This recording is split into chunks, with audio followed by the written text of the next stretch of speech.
ഈ തെരഞ്ഞെടുപ്പിൽ ബിജെപിയും ദേശീയ ജനാധിപത്യ സഖ്യവും മുന്നോട്ട് വയ്ക്കുന്നത് വികസനത്തിന്റെ രാഷ്ട്രീയമാണെന്ന് ബിജെപി സംസ്ഥാന ജനറൽ സെക്രട്ടറി എം.ടി. രമേശ്.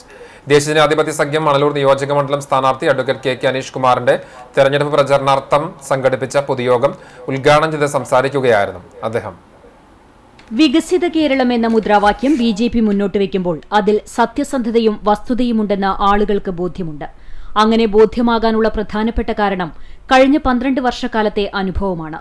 രാജ്യത്തിന്റെ ചരിത്രത്തിൽ ഏതെങ്കിലും ഒരു പാർട്ടിക്ക് വികസനത്തെക്കുറിച്ച് പറയാൻ അവകാശമുണ്ടെങ്കിൽ അത് ഭാരതീയ ജനതാ പാർട്ടിക്കും NDAയ്ക്കും മാത്രമാണ് എന്നുള്ളതാണ് വർത്തമാനകാല ഭാരതം നമ്മെ പഠിപ്പിക്കുന്നത്. ആ വികസനം കേരളത്തിലും ഉണ്ടാകണം. കേരളത്തിന്റെ മുഖച്ഛായ മാറണം. അതിനാണ് ബിജെപി ശ്രമിക്കുന്നതെന്നും എം.ടി. രമേശ് കൂട്ടിച്ചേർത്തു. ഈ രാജ്യത്തിന്റെ ചരിത്രത്തിൽ ഏതെങ്കിലും ഒരു പാർട്ടിക്ക് വികസനത്തെക്കുറിച്ച് പറയാൻ അവകാശമുണ്ടെങ്കിൽ അത് ഭാരതീയ ജനതാ പാർട്ടിക്കും NDAയ്ക്കും മാത്രമാണ് എന്നുള്ളതാണ് വർത്തമാനകാല ഭാരതം നമ്മളെ പഠിപ്പിക്കുന്നത്. ആ വികസനം കേരളത്തിലും ഉണ്ടാവണം. കേരളത്തിന്റെ മുഖച്ഛായ മാറണം. കേരളത്തിൽ ചെറുപ്പക്കാർക്ക് തൊഴിൽ ചെയ്യാനുള്ള സാഹചര്യം ഉണ്ടാവണം.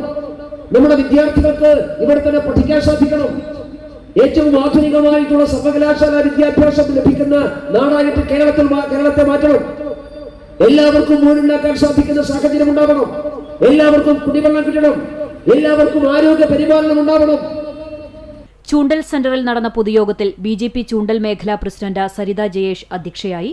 ബിജെപി മണലൂർ നിയോജക മണ്ഡലം president M.R. Viswan, general secretary P.G. Jineesh, vice പ്രസിഡന്റുമാരായ മോഹിനി ടീച്ചർ, സന്തോഷ് കൊലാരി, കേച്ചേരി മേഖലാ പ്രസിഡന്റ് മുരളീദാസ് എന്നിവർ സംസാരിച്ചു.